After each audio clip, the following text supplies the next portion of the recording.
Excellent.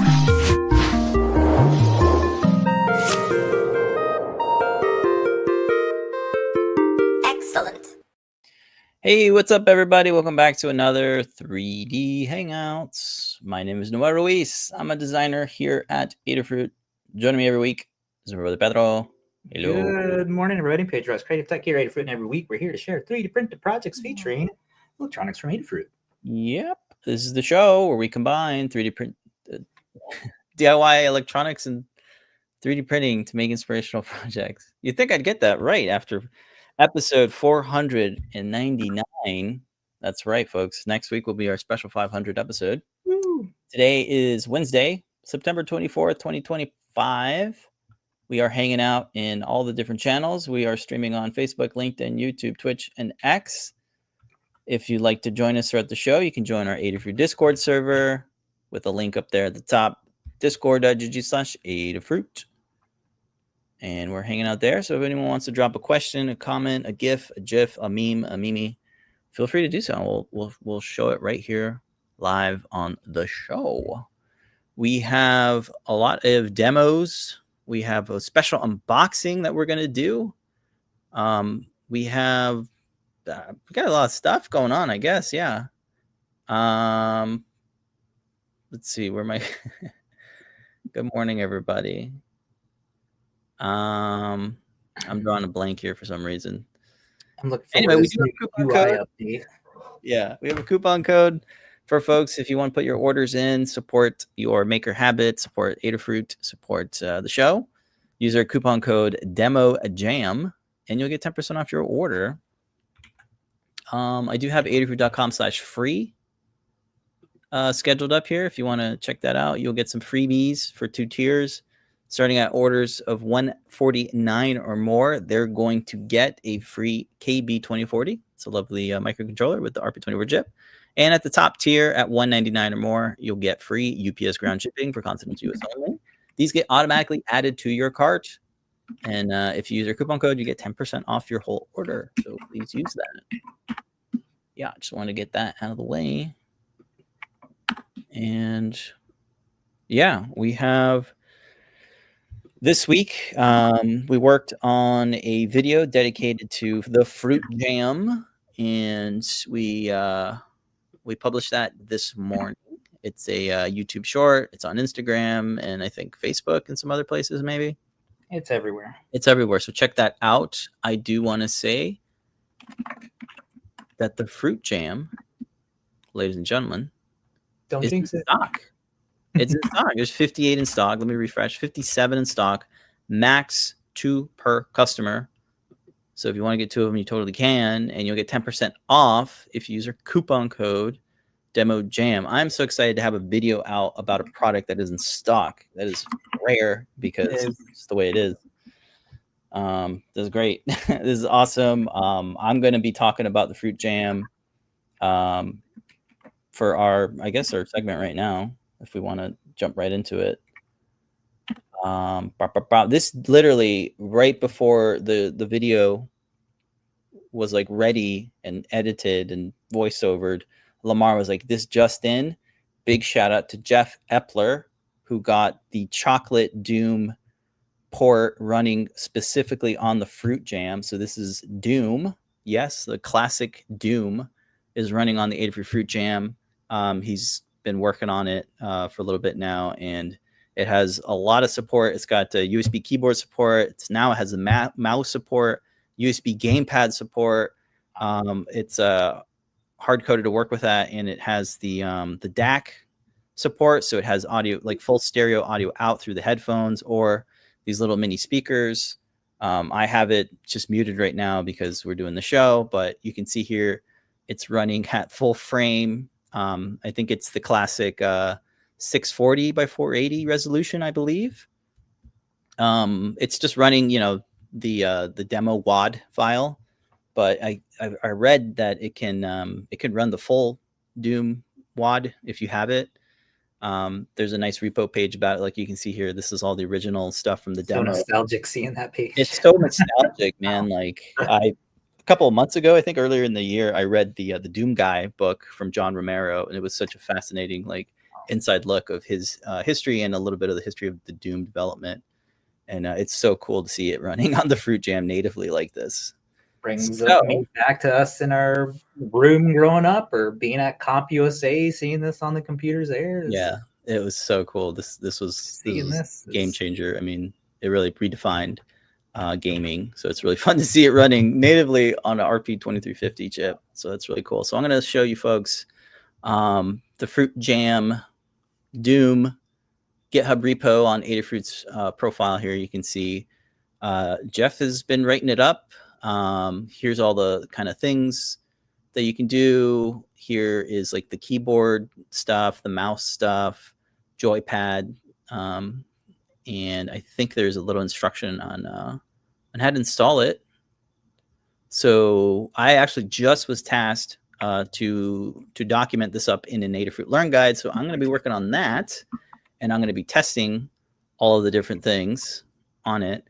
In the original repo that we forked, I think the Chocolate Doom one, or maybe another one that was on Jeff's private GitHub repo, there was some verbiage about like it actually does network gaming support. So that was a huge thing. I think it's up to 4 players can play over I2C, I think. I'm not sure how that works. So I don't know if that's fully supported, but just kind of ranting right now about it. But I'm super excited. Fully featured Doom port for the Adafruit Fruit Jam. Yeah, let me drop a link. Because if you want to, oh, you already did. Thank God. So if you guys want to check that out before I do a Learn Guide, you can have at it right now. I think I'm running an earlier version of it here before it was like punted to the Adafruit profile, GitHub profile. But yeah, I got here is an extra keyboard. I'm going to go ahead and plug it in. It's got tiny USB host support. Oh, wow. It loaded right away. Sometimes it didn't load, but it seems to be loading right away. So that's nice.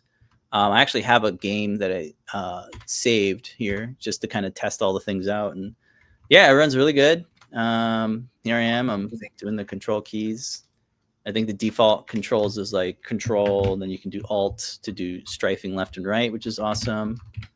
I'm just muting it because, you know, we're doing a live stream and I don't want to have like all the sound coming through, but the sound is pretty I can hear it. Full. I can hear it.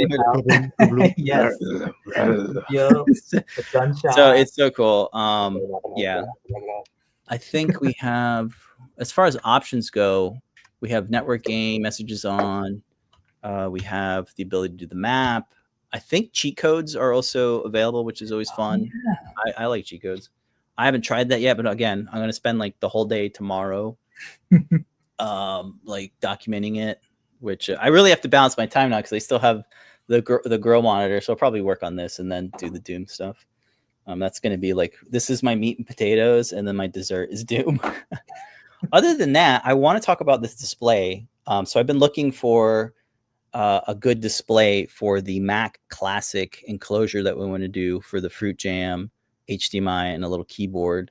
So this is a 5-inch display from this company called Elect Grow, and it has a full HDMI. It has audio out here. It has USB-C for power, and it has a really nice data sheet with the mounting holes and the components like actually laid out in the tech sheet, which is like a godsend for a designer. So I whipped up a quick little display holder for it. So it just kind of gets bolted to it. What's really cool about this display is the PCB has integrated Raspberry Pi sized standoffs built in, like soldered into the display, which is really cool. I think it was only $30 or $40, which is a good price point. It does have cap touch support, but we're not really doing that for the Fruit Jam right now. Maybe I'll play with that later, but I just wanted a good display. I think it's 800. The resolution is like 800 by 480 or something like that. I could pull up the Amazon link if folks want to check it out. I posted the link in there. You did? Great. Yeah, I got it. Yep. It's 800 by 480. HD LCD display. Yeah. Specifically made for the Pi. You were saying that it has the screw mounts on the back for it. Yep. And it has a nice touch controller built into it. Yeah, everything you would want from a nice little compact display. I did share with you folks the 7-inch display that I have in the back here that's featured in the Fruit Jam video that we published today, but it's just a little too big. Like, I want to be able to fit. I don't really want a 1-to-1 scale Mac Classic 3D print because it's really, really big, and I want it smaller. So I think this is the right size, where it's like kind of almost the size of the Fruit Jam, just a little bit. It's in between like a 1-to-1 scale and like a too small. Like, you know, remember the 3.5-inch Mac that we did 8-10 years ago. So it's in the middle. I think it'll be really nice. And Pico Mac emulator runs really good on this, which I guess I could show, but it's just so nice to see Doom just running in the background there at full frame rate. So that's a little story. That's a little background of what we're working on right now with the Fruit Jam. Doom hot off the presses, which is great. And then we'll make a Mac Classic in the coming weeks.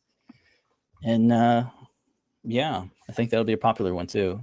It's been in a minute since we've done like a classic Mac project. The difference is how well it runs now. Yeah, it has like a lot of support, and it's just drag and drop. You have two. Like Liz did a great job on documenting it and getting photos of it. Which, let's go ahead and take a look at my screen here. We got a ton of guides for the Fruit Jam, and that's one of the big things I wanted to highlight in the video for Fruit Jam. Is like, we got a lot of games that you can just right away play with. And shout out to everybody who's been working on the Adafruit team: Ann Barella, Tim C, JP, even Melissa. Yeah, everybody's been pumping out great little demo games and apps for the Fruit Jam. And then Fruit Jam OS, of course, we talked about last week, didn't we? Mm-hmm. Yeah, so I'm just kind of highlighting it in the video this week. And here it is running on a big 10-inch display that Liz has. But yeah, it's bundled with a couple of apps, namely the Mac Paint, Battle Chess, Load Runner, Crystal Quest, and the documentation walks you through like adding more, building your own custom kind of thing. I think it's under the software prep, yeah. But you can just kind of drag and drop it and get all these apps. Of course, the After Dark screensaver is a big hit too. So that one is just loaded and ready to go. But yeah, you can add more if you want. And yeah, so that's going to be in the coming weeks the next project for the Fruit Jam. It's a Fruit Jam Mac emulator. Oh, cool. That'll be super fun. I'm excited to show the kids this. Yeah, which one, Doom or the Mac? The Mac. The Mac, yeah. Okay. Yeah. See if you can draw on it or something. It'd be cool that card. I haven't tried card. What's that? To see how the OS was like. Yeah. Yeah, it's so archaic.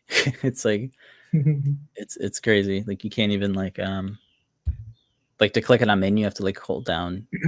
Because Doom looks, in terms of graphics, like Minecraft. So in terms of the does so it's something that I'm already used to. This looks like today. OS, on the other hand, is yeah, not, black and white. Aqua. Yeah.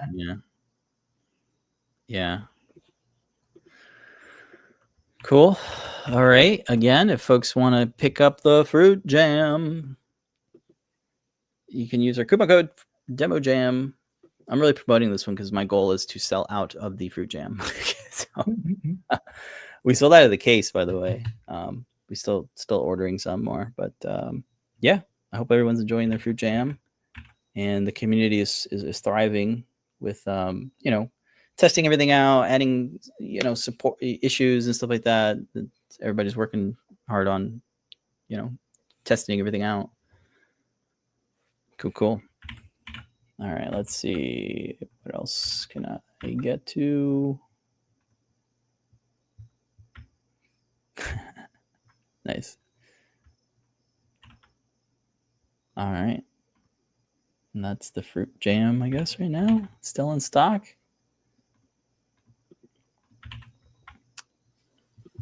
Do we want to talk about a little bit about the Grow monitor collab with Brent What is the status? I'm just getting hero shots of it with the plant.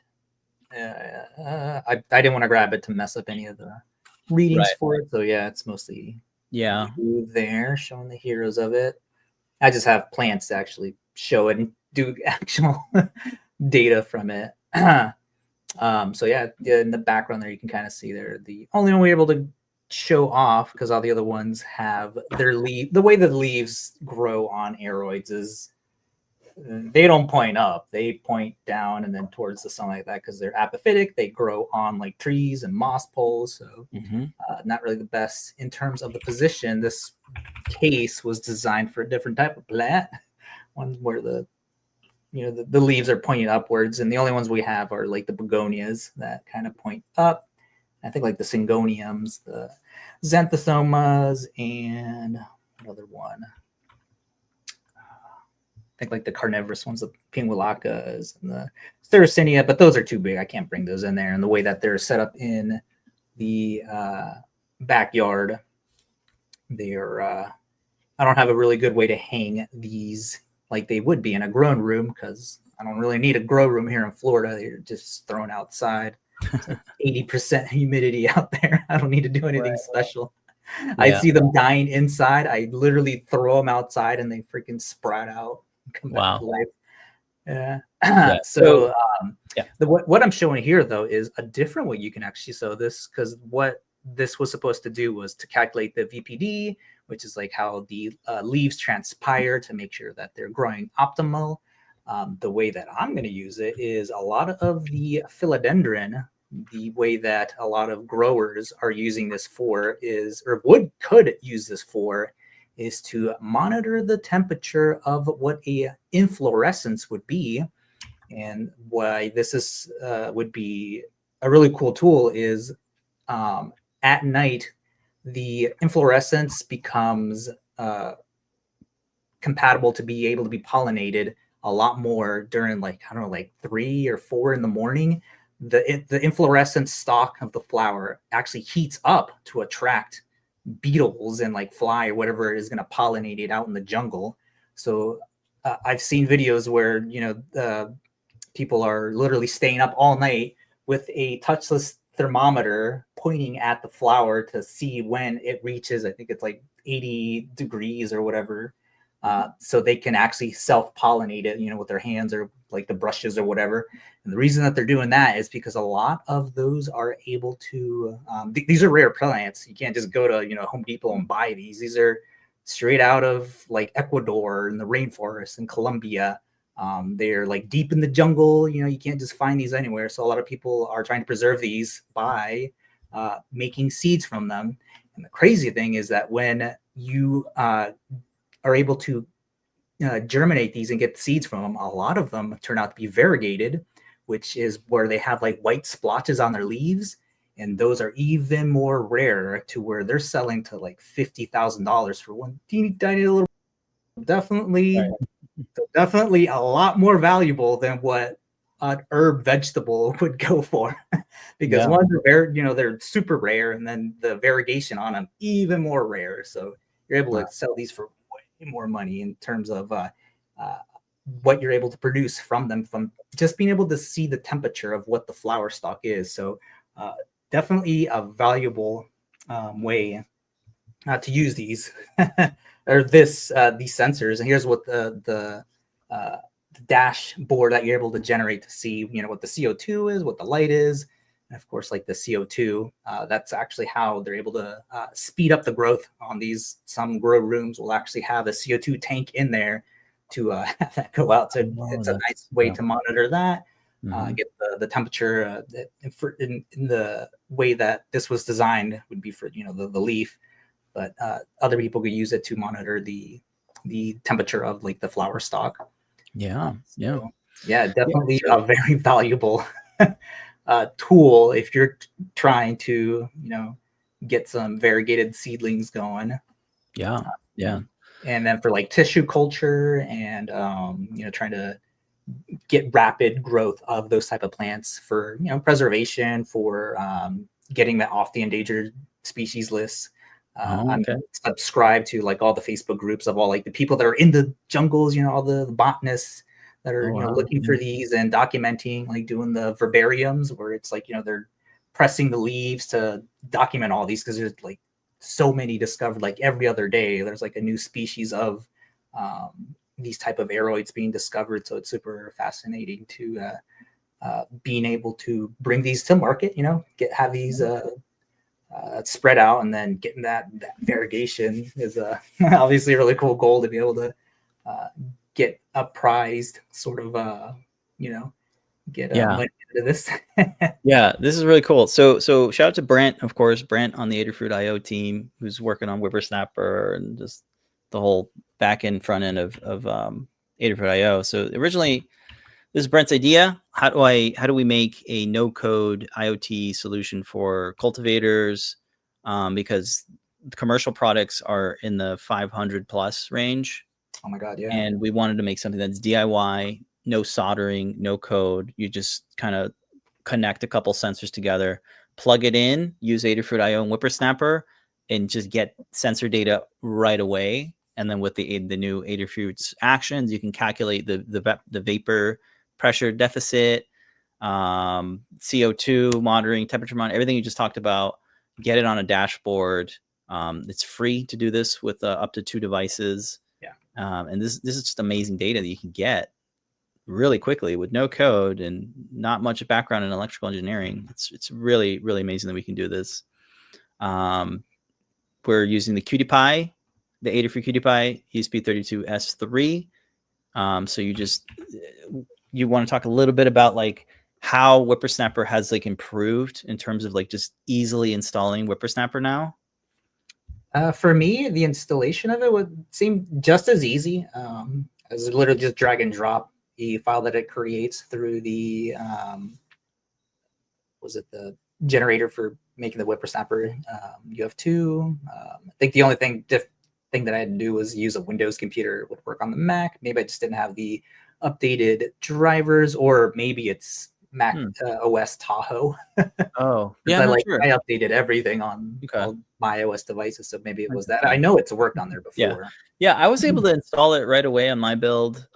What was different for me is like everything now is like handled in the back end. I didn't have to use the desktop to like drag and drop the UF2. It is now like perfectly integrated into the browser, steps when you're setting up your device. So I found that to be just like, oh, this is so much better now. It's just really frictionless.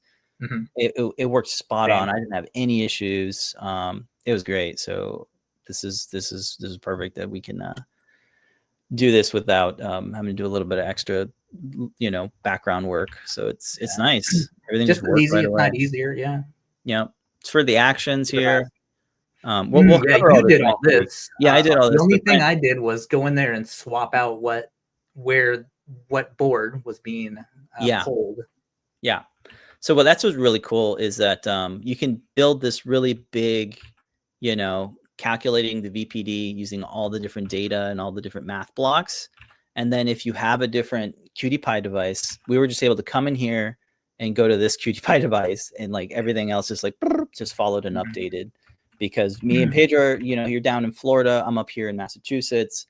We're running different QT, but I was able to just switch over this action to a different QT just by changing the Is there a way to drag and drop thing here to duplicate this project?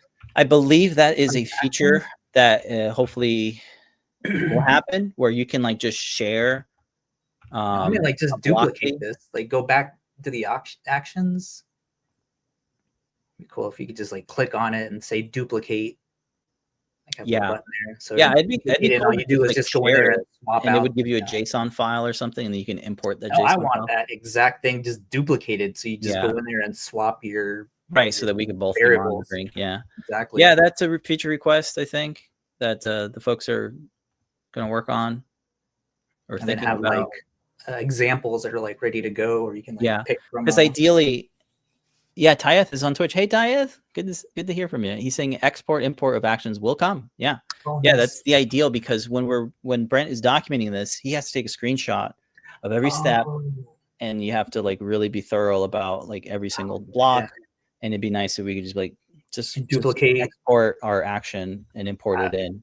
I think And duplicate. you Duplicate. reduce So you're not to saving something somewhere else, then grabbing it, putting it back in. It should just make a copy. Oh, Tyeth is saying, hey guys, for now, some hacky copy paste developer tools is possible. So you can do it if you know what you're doing. So that's cool. That's good to know. But yeah, for now, it was nice and easy to just kind of change the device for that. And then I think I have one more action here. That's to calculate the PPFD, which, what is this? The light sensor stuff. Yeah. Forget what that stands for. Sorry. But yeah, it's exciting. I'm really glad that this is a project that you have a different audience for. The aeroids community is this massive community that I didn't even think we I didn't think of it either until, oh yeah, growing pot. That's what people are going to do. They're going to grow pot. And that's what they're going to do with this project. No, there's a whole new market. No, I think this is a lot bigger because one, this is totally legal. Yeah, there's not even the laws and like where the countries are, the people poaching this. So this would definitely help in, that. Yeah, getting them off the endangered species list. So look at that. Yeah, and these are just beautiful plants. Like these plants, they adapt so well, like indoors. Like now this one's like doesn't even have a name. It's just SP. So what? A lot of these are bro. This came straight from Ecuador. Like that's they crazy. don't even have a freaking. So you have a nursery that you've gone to local to Orlando. If anybody is into this, if you know what Equigenera is, that is like huge. They are from Ecuador. Oh, that's crazy. Right by the looking at this, and I have no idea how rare and special this. 30 minutes away from the house. Like anyone who didn't know would look at your room and be like, "Holy crap! You have some very fine specimens." These weren't cheap. Like one plant was like $300. So oh man, these aren't cheap plants. Yeah, this is but that's your hobby, right? Like this is like a big piece of. And shout out to our mom. She worked at a plant nursery for a decade plus.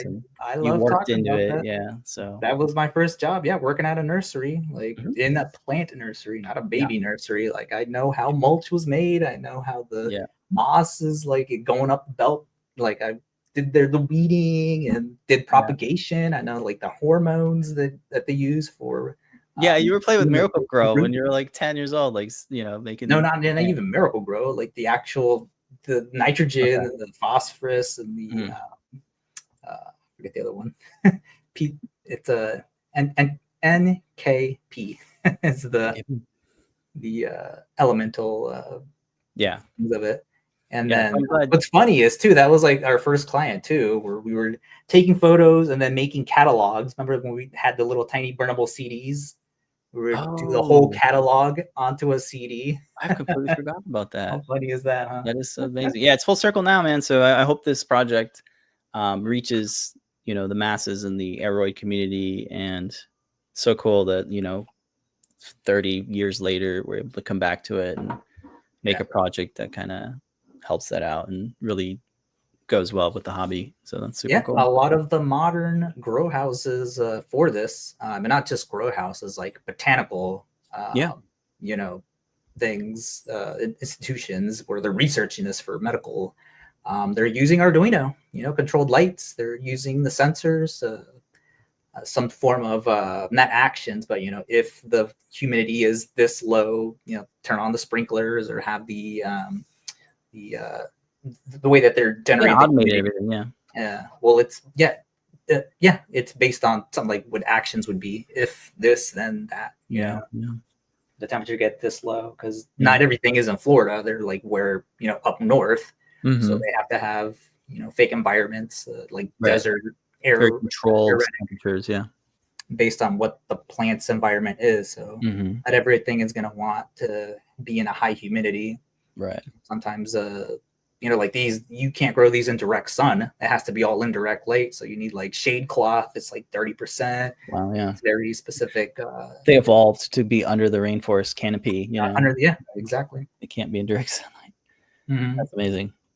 Cool. Well, I'm excited to see our guide and video. I think for next week we're going to try to shoot for next week, but we're still, I got shots. I'm getting assembly shots of it because it's just a pretty simple enclosure. But Yeah, I think it's a pretty good solution. Yeah. Maybe we'll see some remixes from people that have like very specific like mounting things for it. So yeah, we'll see what happens. Very cool. Very cool. This comment from Vince saying, yeah, a couple Etsy shops that make good living propagating and reselling plants that aren't even rare. Yeah. There's, especially during COVID, there was like so many of these that popped up. Yeah. Because yeah, you're able to propagate these pretty easily. Yeah, good thing. Brent Pedro is naming plant species like how my nephew names dinosaur species. I understand how into them he is. Yeah. You definitely know your shit, Pedro. Yeah, it's like huge plants community. Yeah. Yeah, of course it's a huge community. Yeah. Okay. Just checking. Right. I'm just catching up on all the things. Yeah, I'm looking at the YouTube ones as well. Nice. You're looking at the NES emulator. Oh, Frank, we did the NES emulator. Oh my God! Shout out to Frank, Coda Makers. We are loving Pico Info NES Plus. Super great. It's great job on it. It is great. I tried to highlight as much as I could in the video. It's super cool. Was Frank the one who did the Sega one as well? I'm not sure, but definitely worked really good on the NES for the Fruit Jam. Very cool. I think that's what the kids are gonna want, the playing old Sonic on there. Old Sonic. Cool. Original Sonic. All right. Let's see. I think for prototype, do we want to unbox? Oh yeah. So I just got this. Let me set this aside a bit. I just got some 3D printed resin parts from JLC PCB that I've been waiting on. And it's supposed to be the MagTag case. This is the FDM 3D print one that y'all can make right now. I think maybe I don't have these files posted yet, so sorry about that. But we want to get all the parts tested before. So this is how it comes packaged. A lot of bubble wrap. Shout out to JLC PCB. They're not sponsoring anything, but we do like to use their services for 3D printing high quality resin prints. And I don't know, I was about to open it before the show, but Pedro's like, why don't you do it during the show? So here I am. It was too close to the show starting. Yeah. We would have got carried away. So we should have a print in place case. So it comes nicely bubble wrapped and then nicely tissue papered. I believe this is tissue paper. The black one. That's a little alarming when you see some of the resin. Like, is it not fully cured? Oh no. How's that smell? That's not bad actually. So here it is. Hey. This is printed in place. I'm noticing a little blemish there. It is supposed to be sanded and treated nice, but all right, the kickstand isn't coming out, so that's good.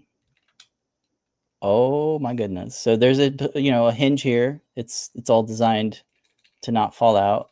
There's some pretty good. It feels pretty good, like compared to this one. Like it's about the same type of give. It's really tricky when you're doing a print in place part. There's a lot of gaps, clearances for the mating faces that you have to accommodate for, and if you want to like stay in, it was a whole nother challenge. But it feels pretty good. Feels pretty. Oh, I love that. Let me see if you can. That's the click that you get from it being, put away, essentially put away. That's not too big of a deal because you're going to put the thing in there. Oh my God, these look absolutely perfect compared to my FBM print. Like it's a little blobby here, but yeah, this is super nice. So I think this is, oh wow. Look at how perfect that is up here. On the FDM print, you can see all the the kind of hangovers. It's not bad, but not clean like that. I mean, we could by using like support material, but yeah, I think this is good to go. You do need screws because Lamar wanted the ability to use these magnetic feet. Yes. So they're M3 size things, so you could still stick this on to a metal surface. Otherwise, you can just use nylon screws like I did here. They are a little recessed. They don't go all the way in, but they are recessed a bit. So it's kind of nice to keep them low profile. But I'm really happy how this came out. I'm surprised. Pretty durable.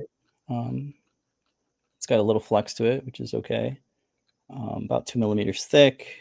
Yeah, so there's that piece. I unfortunately did a mistake when I ordered it. The top piece, I ordered it as a white resin using the LDO 6060 resin. So unfortunately, this isn't a matching black. But I did get the buttons and the switches printed in this resin. Unfortunately, they don't do sanding on these because they're too small. They have like a limit to how small a part can be sanded and finished. But this is the top cover, which is kind of this translucent, kind of milky white. I don't see any blemishes or anything on that. I think they just do sanding on it. It feels a little powdery, I guess, because they sanded it. But yeah, it snaps in pretty good. Yeah. I'll, fully pull it together, but after the show. But let's see if these buttons are rough around the edges or something. No, they feel pretty good. They look all right. I don't know if we can get a good look. Yeah. They're okay. Not too bad. I mean, they're not bad at all. And then I think there's a little switch for the on-off. Is this little guy? Yeah, it came out pretty good. There's no, noticeable like pointy edges and stuff sticking out. This is what it would look like that. These are actually transparent ones. I did have them printed and transparent the other week. Bit of a fluke on my part because there's so many parts that I kind of got confused. But yeah, there you go. There's the MagTag case. We'll try to get these in stock in the coming weeks. Nice. But yeah, same material as a Fruit Jam Black. We were really into this one, so that's why I think we ordered like only 50 to start with, see how popular it is, and then yeah, I'm really happy with how this came out. The print in place kickstand was a great idea. Thanks, Lamore. Yeah.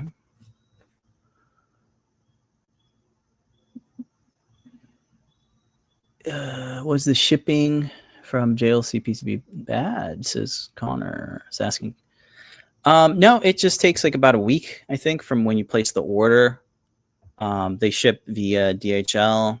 In terms of pricing, they do have some tariff costs, which is, I guess, a part of the game. It used to be cheaper, but now it's like maybe 10 or $20 more for the tariffs. So the shipping is all included there. So you want to definitely try to order parts that are, in multiple quantities to make the shipping worth it. Let's say your part is like $2 and your shipping's $30. Yeah. Maybe get some more parts just to level it out. So I don't know. That's my only kind of tip I got, but it's for work, and it's worth the cost of getting these printed in a high quality material that's usable. Like these are usable for sure. All right, and then we have a comment here. Oh, it's a work in progress. Yeah, the Master System / Game Gear emulation is also available. Genesis is in the works. That's awesome. Yeah, that's what it was. Yeah, so Game Gear is like the portable Sega, right? Is that right? Yeah. We really didn't grow up too much on all the consoles. I think all we had was an NES, and then from there it was like we got a Mac and we're playing Mac games. No, from that it was the PlayStation. Oh yeah, the PS1. I remember. Yeah, we got the PS1. Yeah. So I have fond memories of the Metal Gear Solid and Siphon Filter. Oh, Siphon Filter was cool. Yeah. Resident Evil. Spyro the Dragon and Ape Escape. Yeah. Those are really fun games. Cool. Well, I have a bunch of bubble wrap over here. They package them nicely, so that's good. And they do have a pretty good system. If your part comes deformed or work, they'll handle it for you. They'll either give you a coupon or work with you to you know, to remedy the issue. I had a missing part on the last order, and they were able to like not refund me, but give me like a $20 coupon so that I can use it in a future order, which I will be using. But yeah, not too shabby, JLC, not too shabby.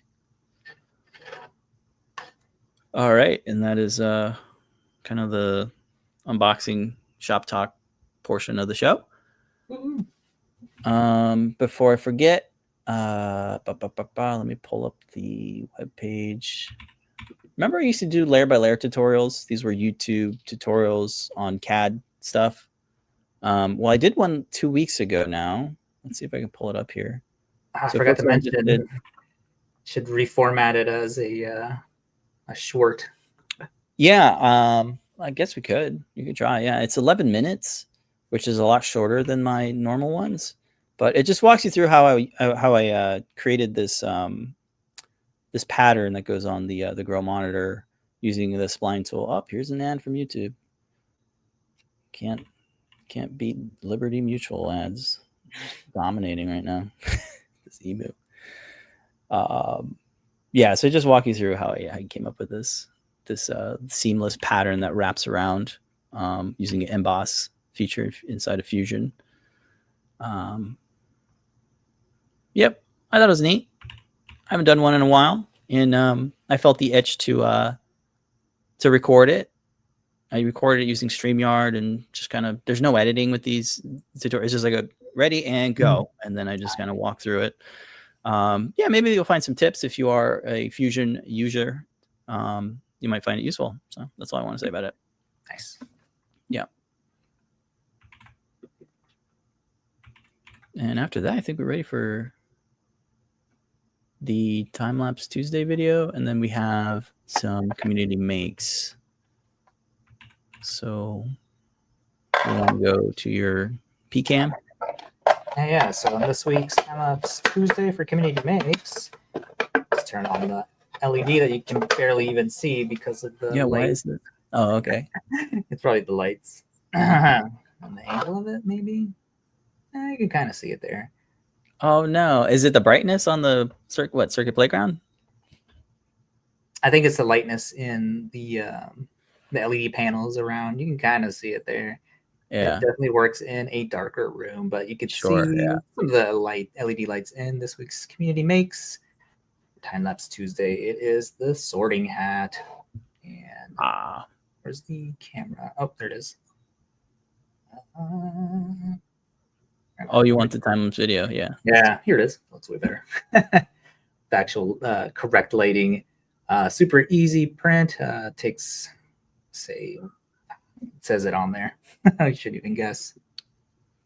6 hours, 2 minutes. So right around 7 hours. It's a big print. Yeah. Take the whole build plate, and it's just super easy to light up with a circuit playground, either blue fruit or regular, and it does a pretty good job of illuminating with the proper lighting. You kind of see here a little devilish glow. It's just using the default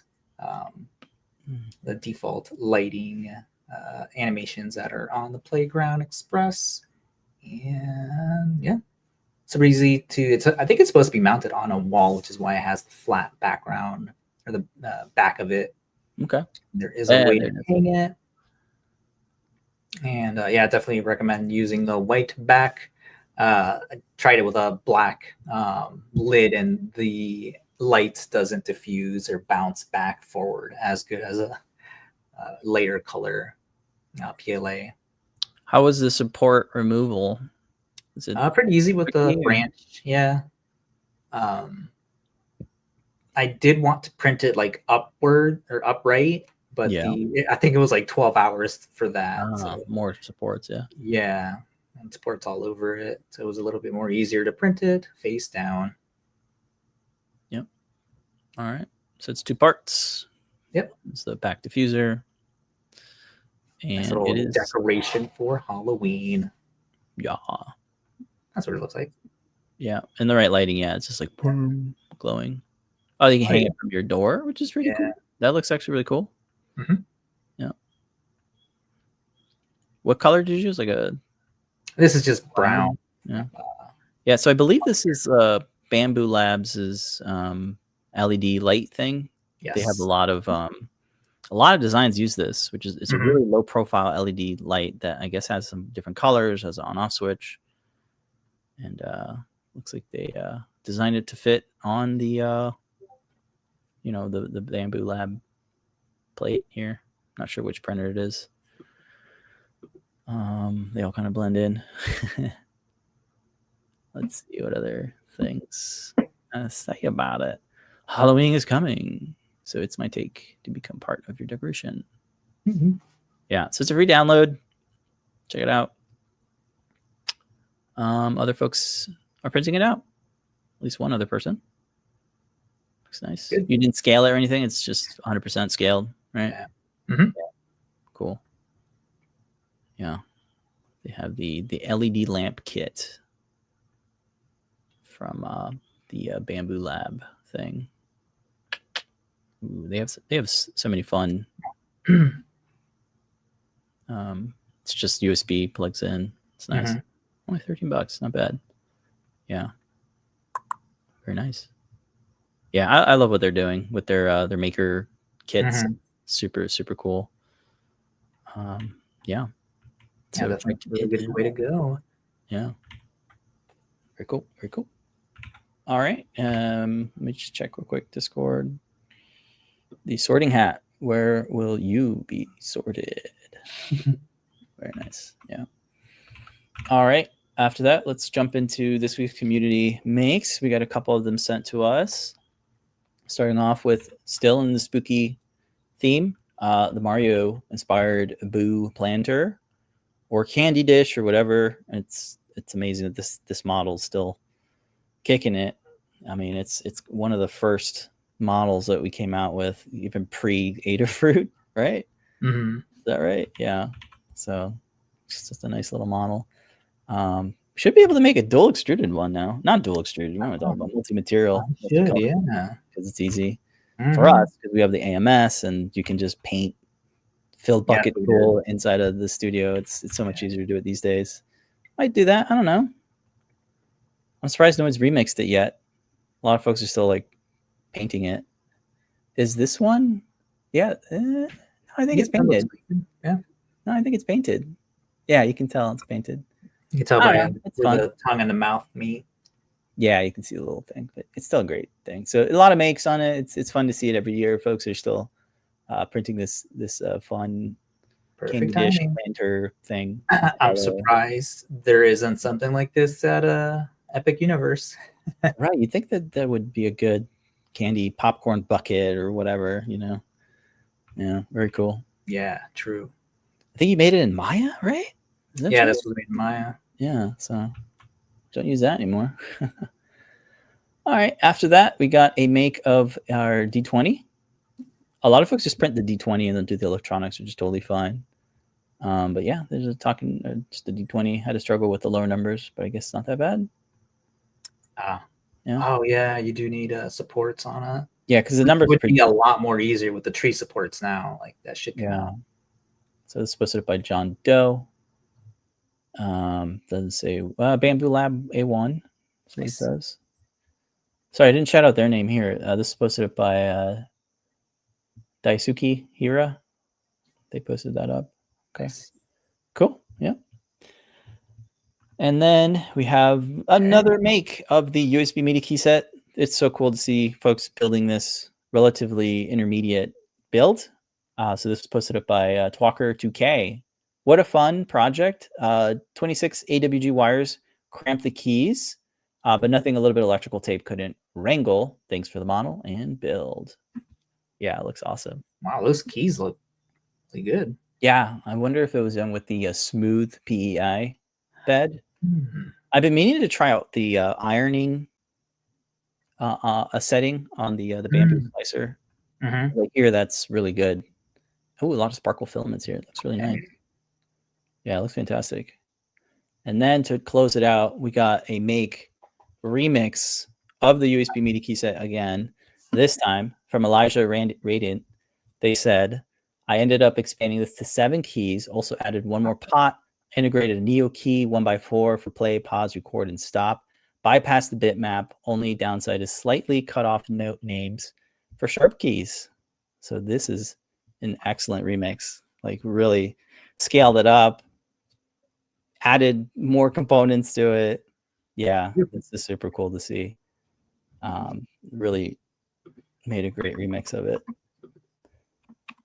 So yeah, shout out to Elijah for posting that up. That's fantastic to see it fully featured. Yeah. Oh, that's cool. They added little labels to the various pots here. So it's this cutoff. I think that's res XP pour. Yeah, you could name it to whatever you want, but yeah, super cool. And really nice touch adding those Neo keys for play, pause, record, and stop. Awesome. Real quick, I do want to mention okay, so that's all of them. On the same note, over the weekend, I wanted to be able to stow away my build, so I added. Oh yeah. I added a little handle to it. So this is the same handle that we had in the Soundbox RP2040 project. So I just kind of, it's a parametric model, so I just kind of made it a little bit wider and then just reprinted this with the holes. So it uses 4 M3 holes, so it's really secure, and it prints this in place, so it has a hinge. You can even use it as a kickstand somewhat to kind of elevate a little bit, but I just wanted to make it so that I can hang it on my IKEA Scottish pegboard. So it's really nice. Maybe I'll post my own remix of my own thing and be like, hey, it's a good idea. Yeah, why not? I'll do that too on the weekend. But yeah, otherwise, I'm kind of happy with the keys. You know, it's not too bad. Maybe we'll scale it up in a next year or something. Yeah, I just put it away right here. Nice. So that is this week's community makes. Thank you everybody for posting your makes. It's always great to see folks posting makes and remixes. Before I forget, if you want to pick up anything in the Adafruit shop, a microcontroller, LEDs, a fruit jam, you can use our coupon code DEMOJAM and get 10% off your order. We're at 55 fruit jams. So maybe the video is working. Yeah. And let's check in on Doom. How's Doom going? Doom is still running. It's just shotgunning all those demons back to the gates of hell. It would require a little bit more power for Quake, right? Oh man, Quake. Which one? Quake 2? I guess Quake. No, Quake 1. Quake 1. I don't know. Or am I thinking of Quake 2? Yeah, I can't. I just remember Quake 2. I don't remember Quake 1. Quake 3 was my jam. Like, is that the one? Every March, I play Quake on my desktop. Oh, funny. On this Mac, because it was like the community like took it and made it run on M1 chips. Because I'm on an iMac M1, and it's so cool to play it 20 years later on a Mac. See that story? There was still Quake servers running. Oh yeah, I've seen that story come up now and then. Like every year, that story comes up. It's like, oh, they go in and they figured the AI or whatever figured out the not to kill anybody or move or something. Yeah, yeah, they're just frozen in space. Yeah, sounds like a good plot for a movie or something. Sci-fi movie. All right, checking the rest of the comments here. Yeah, cool. Well, we got shows tonight. I think we have the standard shows tonight, right? I believe so. Yeah. So normally on a Wednesday at 7:30 p.m. we have show and tell. So we invite you to come on show and tell if it does happen.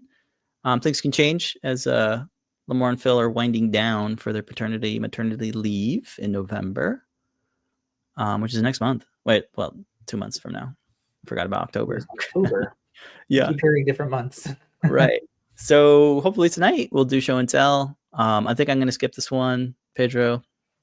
I think you're going to skip it too. Yeah, but we'll be watching. So if folks want to come in, it gives people more slots to come in and share their project. Love seeing folks from the community come in and share their projects So that's 7:30 p.m. Eastern time tonight. And then I think Ask an Engineer tends to come on a little bit later. Usually it's at 8 p.m., but it can go a little bit later with them having to wrangle child. So Wednesday tonight at 8 p.m., Ask an Engineer. All right.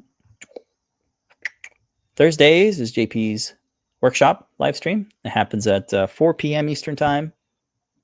Fridays is, of course, Deep Dive with Tim, Foamy Guy. It's at 2 p.m. Pacific or 5 p.m. Eastern every Friday. And Monday this week, we had the CircuitPython weekly meeting. It happens, I think, bi-weekly.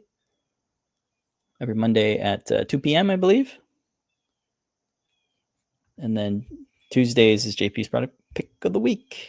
We can get up to 50% off select items. Yeah. Don't forget, folks, next week is episode 500. We might do a fun Q&A. Or we might just do the normal, here's a guide, here's what we're working on kind of thing. Yeah, kind of up in the air still. Maybe we'll get a graphic. I gotta ask Bruce if we can get a graphic. All right. Anything else you want to share? Did I share all my tabs? I believe so. Looking at the notes here, we went through everything. Yeah. Cool.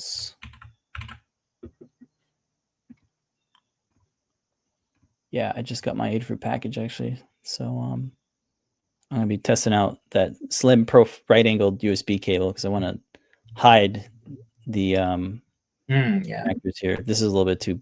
I'm not gonna be using that cable. So still getting all my pieces ready for that classic Mac. Like everything's got to be nicely tight fitted. Keep forgetting to grab those. Which one? The HDMI? The slim. Oh, yeah, the slim. Yeah, these things look great. Let me quickly pull it up here. Here's what we're talking about. If we go to view all new products, we have a slew of these slim ones. I got a couple different sizes here. They're still in stock, by the way, 12 in stock. Ooh.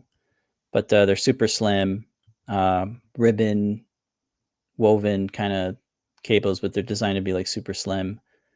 I think JP recommended them. It connects power data and it has the power delivery CC pins. It doesn't have a rating, but we think it's pretty good for 65 watts. Comes in a variety of lengths. Here's all the different lengths. I guess we're out of stock for the really, really small ones. This would be good for like an integrated project where you want to do like power. Yeah. Yeah, look at that one. That one's tiny. Yeah. I don't think you can remove them. Like it's not like the DIY HDMI cable. But yeah. Yeah, so I'm going to try those out. And hopefully it makes my build, nice and slim. All over the place. Cool. All right, folks. Well, it's going to do it for us. Thank you, everybody, so much for watching live and in the after archives. We'll be here next week for episode 500. Ooh. And I'll watch Show and Tell tonight. So I hope to see folks there. Don't forget, Show and Tell. That's going to do it. All right, folks. We'll see you next week. But until then, remember to make a great day. Bye, folks.